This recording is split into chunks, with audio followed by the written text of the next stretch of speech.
Ahora vamos a ver cuál es el efecto que tiene el neurotransmisor que es liberado por la neurona postganglionar parasimpática cuando los receptores del órgano blanco son receptores muscarínicos 2 o muscarínicos 4. Ahora, para que quede claro esto, entonces primero repasamos generalidades del sistema nervioso autónomo, luego vemos la proteína GS, luego la GI y luego ya hacemos la integración, que es como tal, cuál es el efecto que tiene el neurotransmisor que es liberado por la neurona postganglionar en los receptores M2 y M4. Entonces vamos con generalidades. Aquí tenemos una vista lateral del sistema nervioso central. Aquí está el lóbulo frontal, parietal, occipital, temporal. Aquí está el cerebelo, aquí está el puente, así está la médula espinal, sigue la médula espinal. Y tenemos la región cervical, esa es la región cervical. Luego tenemos región torácica, luego región lumbar y luego región sacral.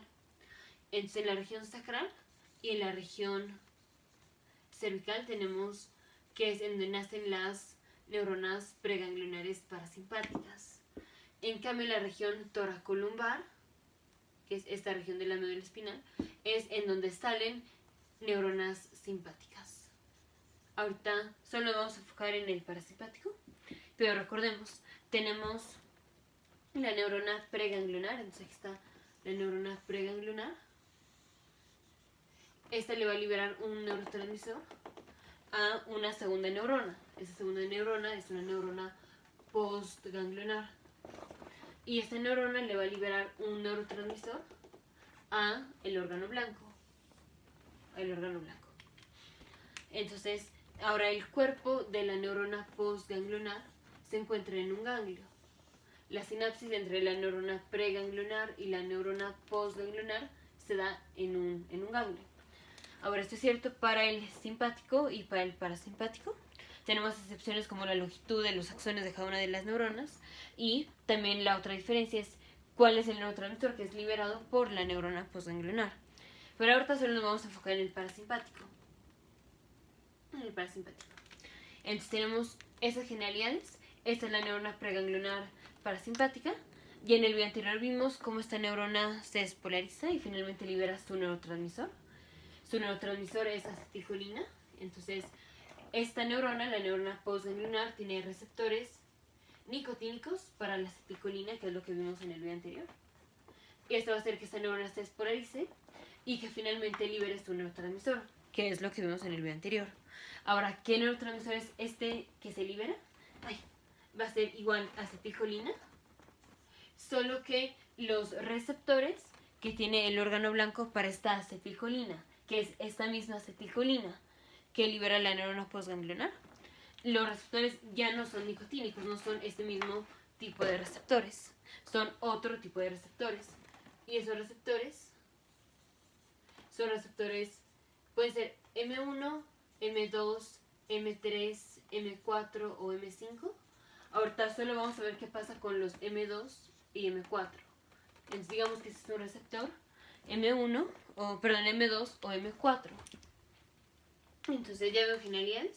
Ahora vamos a ver proteína GS. Entonces dejamos esto aparte y ponemos, aquí está una célula. Esta es una célula, digamos que es el órgano blanco. Ese es el órgano blanco y tiene este receptor. Este es un receptor M2 o M4. Aquí está el receptor y pasa 7 veces por la membrana. 1, 2, 3, 4. Bueno, 7 veces por la membrana. Ahora vamos a dejar esta pendiente y ponemos otra célula aquí. Aquí está una célula. Y esta tiene igual un receptor que no es M2 y M4. Este es otro receptor que no voy a decir cuál es. Así. Pueden ser receptores para hormonas como es glucagón, por ejemplo. Pero vamos a dejarlo así en específico porque esta es para que entendamos esta. Y no es que esta tenga algo que ver específicamente con la B del simpático y el parasimpático. Pero eso lo encontramos en otras hormonas como es el glucagón o como es, por ejemplo, la TSH. Entonces está aquí la célula y este es el receptor que pasa 7 veces por la membrana. O sea, es un receptor grande y atraviesa 7 veces la membrana. Ahora, este receptor está unido a una proteína G. Nada más dejen cuenta. 1, 2, 3, 4, 5, 6, 7. Ok. Está unido a una proteína G. S. Ahora tenemos que quiere decir S. Entonces, aquí está la subunidad alfa, beta y gamma. Esto lo vemos más específico en otros videos, entonces lo digo rápido para no consumir tiempo. Entonces, aquí está unido un GDP a la subunidad alfa. Y en cuanto llega el neurotransmisor, que otra vez no estamos hablando todavía del simpático, cuando llega el neurotransmisor aquí, esto hace que el GDP que está aquí se permute por un GTP.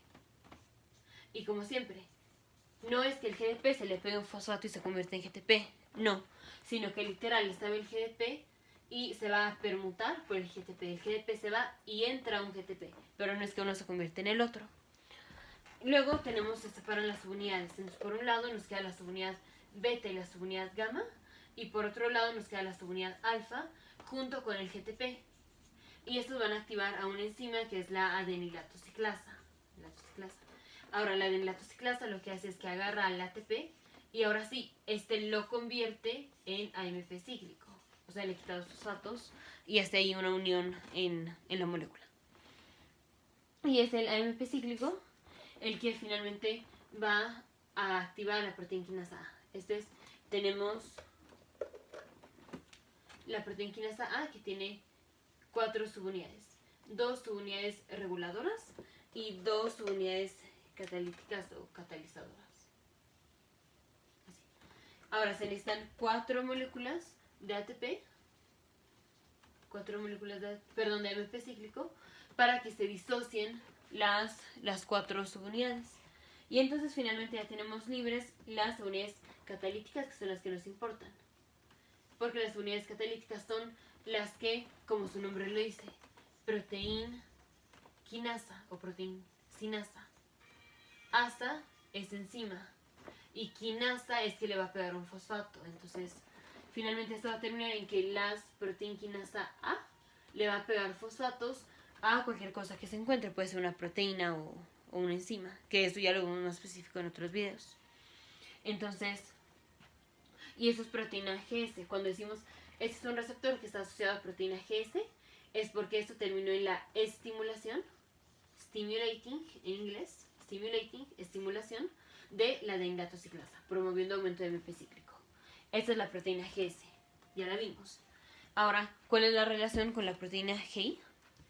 Cuando tenemos que un receptor está asociado a una proteína GI, entonces aquí está, tenemos igual subunidad alfa, beta y gamma, y tenemos aquí el GDP que estaba unido. Cuando llega el neurotransmisor, que en este caso ahora sí es acetilcolina, llega la acetilcolina a un receptor M2 o M4, que son receptores que están unidos a una proteína GI. Ahora, ¿qué quiere decir que es GI?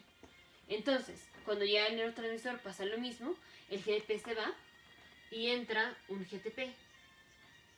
Se separan las subunidades, entonces aquí nos queda subunidad beta y subunidad gamma, hasta aquí todo igual, y se queda por otro lado la subunidad alfa junto con el GTP. Ahora lo que pasa es, aquí está la adenilatociclasa, pero en este caso es el GTP y la subunidad alfa las que van a inactivar a la adenilatociclasa. Y si dijimos, la adenilatociclasa lo que hace es que agarra al ATP y lo convierte en AMP cíclico, eso es cuando esta subunidad alfa y el GTP activaban a la adenilatociclasa, y eso correspondía a que sea un receptor asociado a proteína GS. Pero aquí esta subunidad alfa y el GTP inactivan a la adenilatociclasa, y si la inactivan, disminuyen los niveles de AMP cíclico. Entonces, si la subunidad alfa, cuando se disocia, inactiva la adenilatociclasa, eso se llama a que este receptor está asociado a una proteína GI. ¿Por qué GI? Porque es inhibitory, o sea, una proteína GI que está inhibiendo a la adenilatociclasa. Entonces, ese fue el repaso de la GI.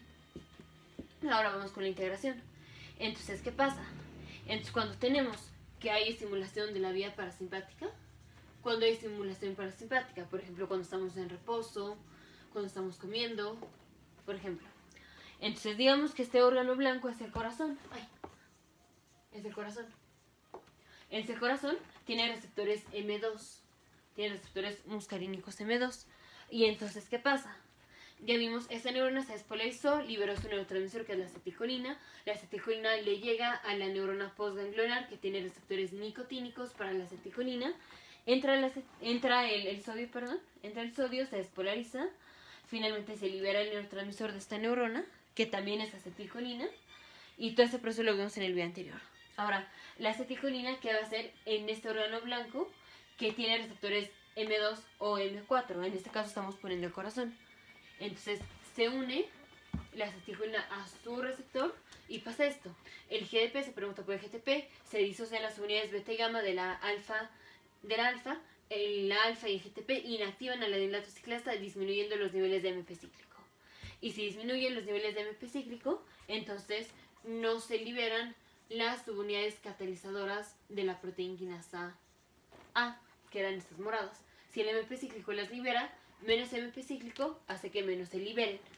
Y entonces no tenemos el efecto de fosforilar. No se fosforilia. Y entonces esto termina haciendo que disminuya la frecuencia cardíaca.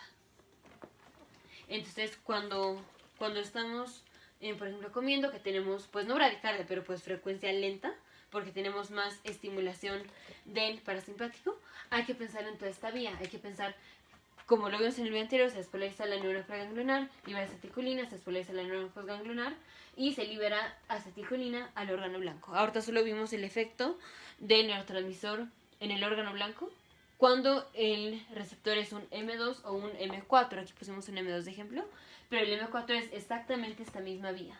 Entonces llega la acetilcolina y finalmente hace que disminuyan los niveles de MP cíclico. Y esto hace que disminuya la frecuencia cardíaca.